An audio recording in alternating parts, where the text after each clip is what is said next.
Então, as pessoas que estão envolvidas de alguma forma com yoga ou se interessam de uma maneira mais profunda no hinduísmo, certamente já ouviram falar no Vedanta. Mas o que seria o Vedanta? Bom, em primeiro lugar, o Vedanta é uma dessas 6 escolas filosóficas tradicionais da Índia, ao lado do yoga, por exemplo. Sendo um pouquinho mais específico, a gente pode dizer que o Vedanta é uma família de escolas filosóficas que objetivam a compreensão tanto prática como teórica disso que a tradição indiana chama de Brahman. Então, Brahman a gente pode entender como sendo uma realidade última, uma realidade suprema, a partir da qual essa realidade fenomenal se origina e que seria a própria sustentação ou suporte ontológico dessa realidade empírica fenomenal.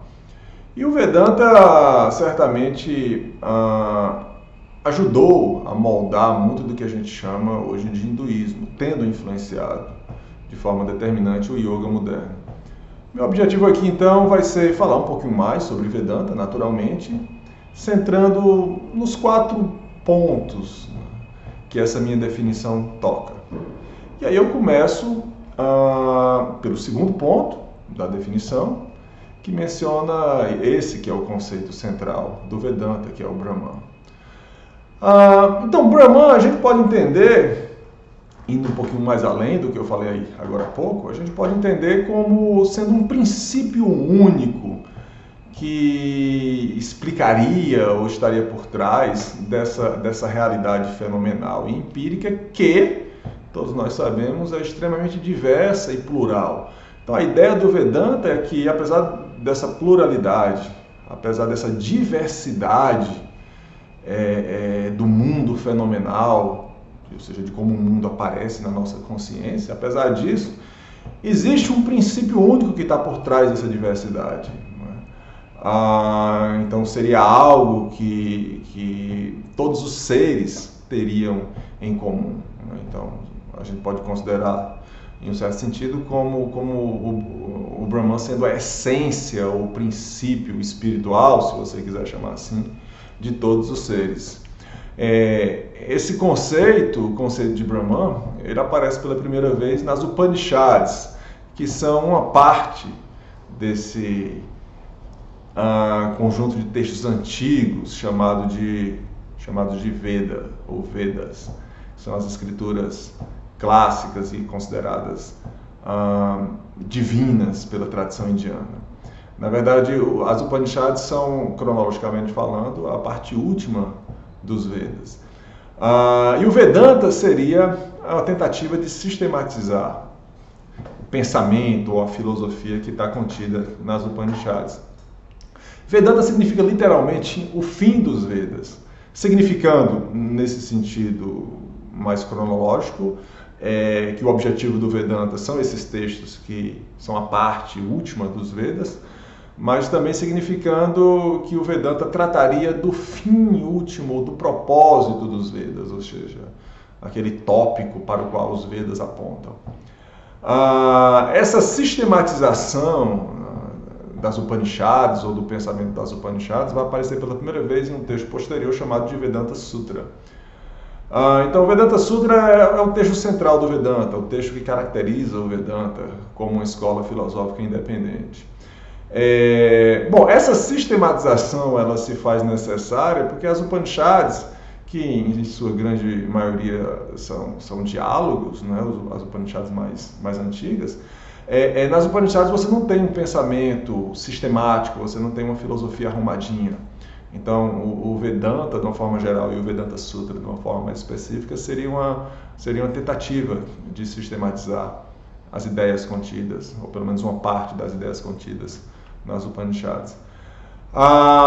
Juntamente com o terceiro texto, a Bhagavad Gita, esses 3 textos, ou esses 3 conjuntos de textos, Upanishads, Vedanta Sutra e Bhagavad Gita, eles constituem o tripé do Vedanta, ou suporte textual do Vedanta. Qualquer escola Vedanta, ela parte, ou deve partir, desses 3 textos e deve elaborar sobre o conteúdo desses 3 textos. Ok, o segundo ponto. Então, quando a gente fala que o Brahman essa realidade última, esse princípio único que subjaz a toda a realidade empírica e plural, várias questões surgem disso. Primeiro, o que é esse Brahman? Qual a natureza dessa entidade? E segundo, por exemplo, como é que de uma realidade única, homogênea, digamos, surge uma realidade plural e heterogênea, que é esse mundo fenomenal que nós experimentamos? Então essas são questões teóricas. O Vedanta ele aponta ou visa responder essas questões teóricas. E na verdade é uma tradição fortemente intelectual.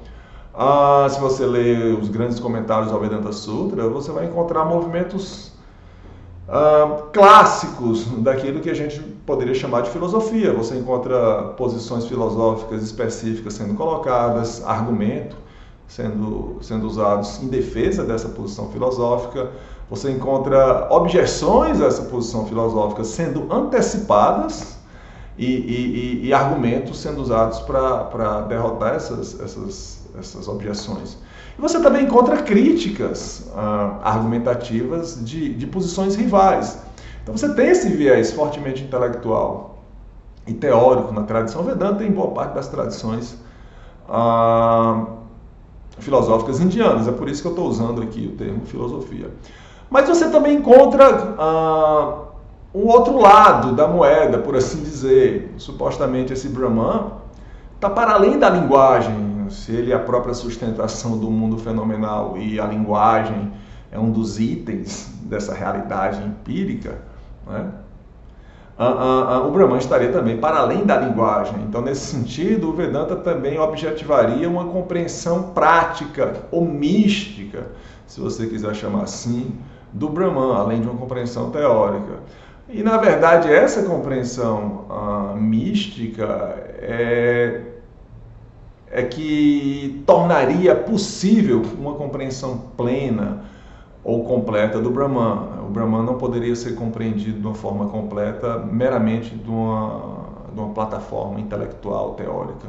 O indivíduo teria que interiorizar esse Brahman, ele teria que compreender de uma maneira que supostamente estaria para além da linguagem. É por conta disso que a grande maioria das escolas Vedanta vão prescrever uma série de práticas e de métodos meditativos, por exemplo, que supostamente levariam o praticante, o místico ou o yogi a compreender dessa maneira mais prática, dessa maneira mística, o Brahman. O terceiro ponto, que é um ponto muito importante, a rigor nós não podemos falar no Vedanta, porque o que existe de fato são escolas filosóficas que se enquadram nessa categoria que a gente chama de Vedanta. Naturalmente, a semelhança entre essas escolas, todas elas focam nesse conceito central, o conceito de Brahman. Todas elas partem ou devem partir desses conjuntos de textos. Upanishads, Vedanta Sutra e Bhagavad Gita devem partir desses conjuntos de textos e elaborar sobre eles. No entanto, há diversidade e, na verdade, há um debate dentro da tradição Vedanta, no sentido de que escolas Vedanta, elas se criticam umas às outras. Elas colocam argumentos contra as escolas rivais, também escolas Vedanta. Grosso modo, a gente pode classificar as diversas escolas Vedanta em dois grandes grupos. De um lado, você tem escolas Vedanta ateístas, ou seja, escolas que negam que exista o que a gente pode chamar de Deus, né? Que exista uma pessoa suprema, onipotente, onisciente, etc. Em última instância, elas vão dizer que não existe tal pessoa. Então, são escolas Vedanta ateístas. Então, o maior representante desse tipo de Vedanta, que na verdade trata-se do primeiro grande sistematizador do Vedanta, é Shankara. Mas, por outro lado, você tem diversos outros Vedantistas, como, por exemplo, Ramanuja, Madhva e Jiva Goswami, que vão num sentido oposto. Vão defender um tipo de Vedanta teísta, ou seja, eles vão defender de forma muito veemente a existência de algo muito próximo ao Deus da religião. E para a gente entender como é que como é que funciona isso? Né? Como é que do debate acerca do Brahman surge esse tema do teísmo versus ateísmo? A gente pode lembrar que, por exemplo, o Vedanta sistematizado e defendido por Shankara é chamado de Advaita Vedanta. Dvaita significa dual, dois. Então, Advaita seria não dual. Então, grosso modo, o Vedanta defendido por Shankara postula uma homogeneidade e uma unicidade extrema em relação a esse Brahman. Então, Brahman seria, de fato, a única entidade que existe. Não existiriam duas nem três entidades, mas apenas uma entidade, que seria o Brahman. E Shankara ele vai elaborar a partir de vários aforismos contidos nas Upanishads que esse Brahman, na verdade, ele seria Nirguna. Guna significa qualidade. Nir, sem. Então, sendo sem qualidades, sem atributos, esse Brahman ele não possuiria aquelas propriedades que nós tradicionalmente atribuímos ao Deus da religião. Esse Brahman não seria onisciente, ele não seria onipotente, não seria onibenevolente, em última instância ele não seria um agente. Seria basicamente um oceano vazio, anônimo e impessoal de consciência. Agora, Shankara ele tem espaço para algo próximo ao Deus da religião. Ele concebe o conceito de um Saguna Brahman. Sakon, guna, qualidade. Então, ele também apresenta a ideia de um Brahman com qualidades, com atributos, que aí corresponderia ao Deus da religião. No entanto, esse Saguna Brahman seria ilusório.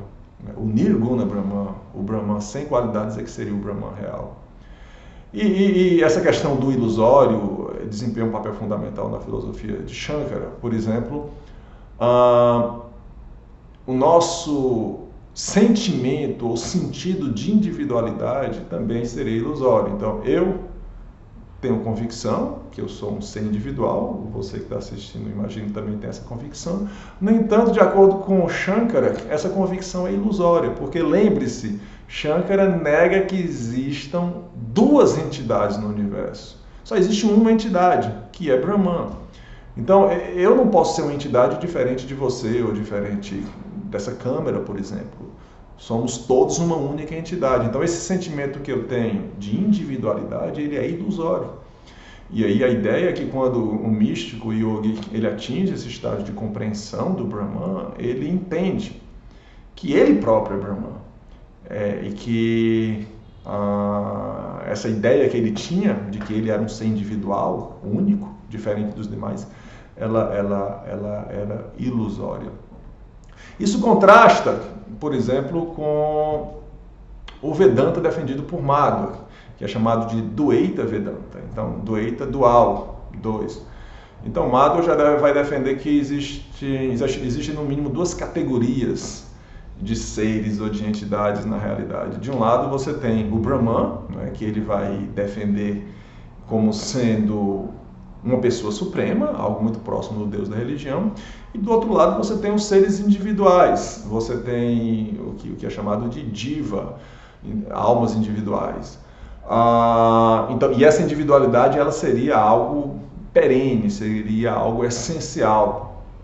Madhva, ele filosofa, escreve e desenvolve o seu pensamento dentro de uma tradição religiosa específica chamada de Vaishnavismo. Então, o hinduísmo ele é conhecido por essa diversidade ou pluralidade de divindades, mas existem tradições que interpretam essas divindades de uma maneira muito próxima às tradições monoteístas encontradas no Ocidente.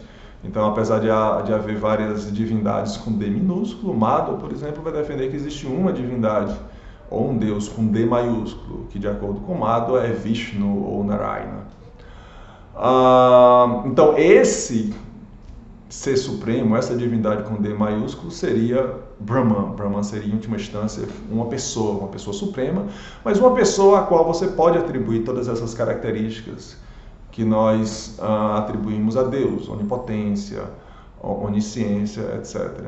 E de acordo com Madhva, o propósito do yoga, por exemplo, né? Madhva ele enfatiza um tipo de yoga chamado Bhakti Yoga, Bhakti significa devoção. Então o propósito do yoga seria estabelecer essa conexão que existe entre nós, seres individuais, a Jiva, e esse ser supremo, esse Purushottama, essa pessoa suprema. Então esse seria o propósito do yoga, e o indivíduo estabelecer essa conexão, ou se estabelecer em união, em yoga.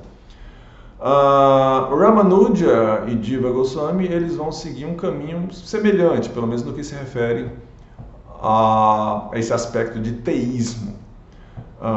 Eles defendem que Brahman é uma pessoa suprema. No entanto, eles não são estritamente dualistas, né? Tanto Ramanuja como Jiva, eles vão se encontrar mais ou menos entre Shankara e Madhva, no que se refere a não dualismo de um lado, que seria Shankara, e dualismo do outro lado, que seria Madhva.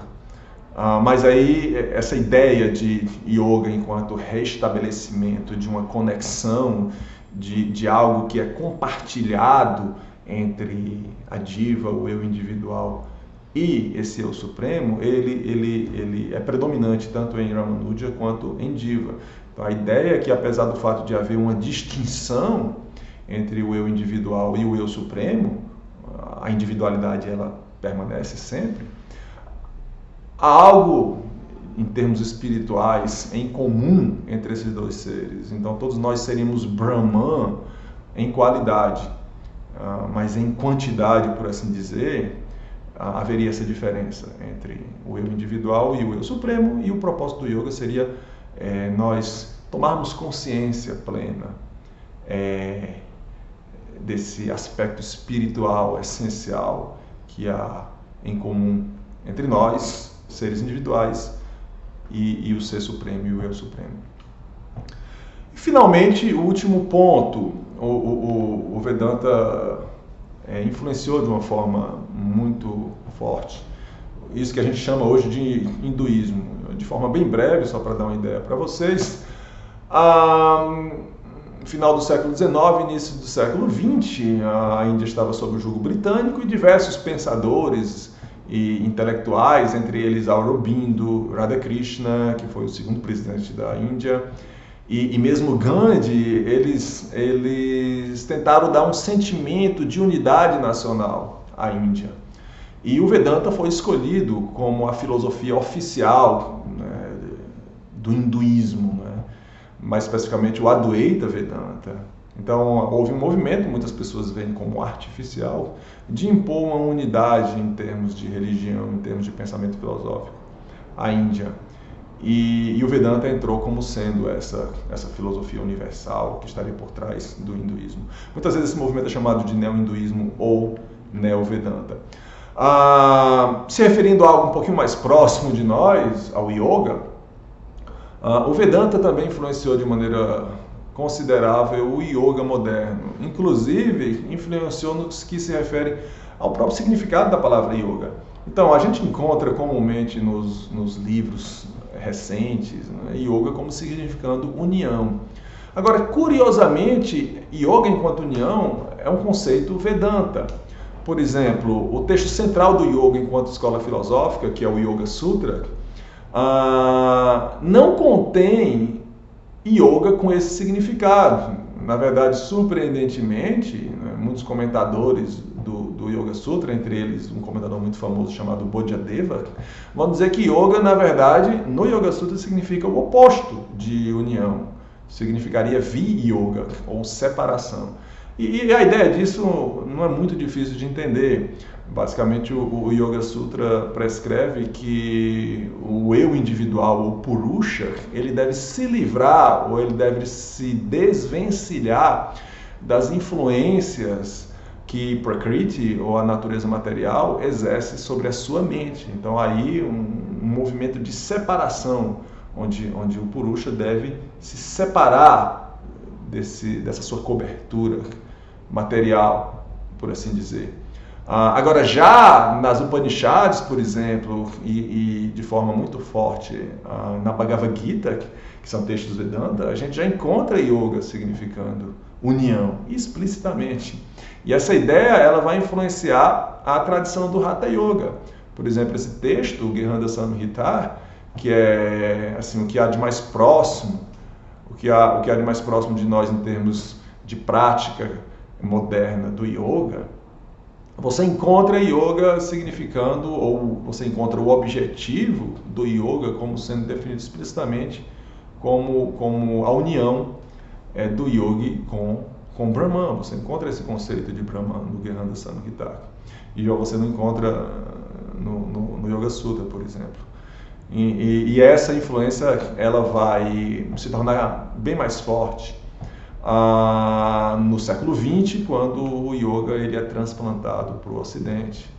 Então é muito comum a gente encontrar livros, textos de yoga que explicam o yoga fazendo referência a essa ideia de yoga significando união, que é, em um sentido muito importante, uma ideia Vedanta. Então, espero que tenha sido útil. Até a próxima.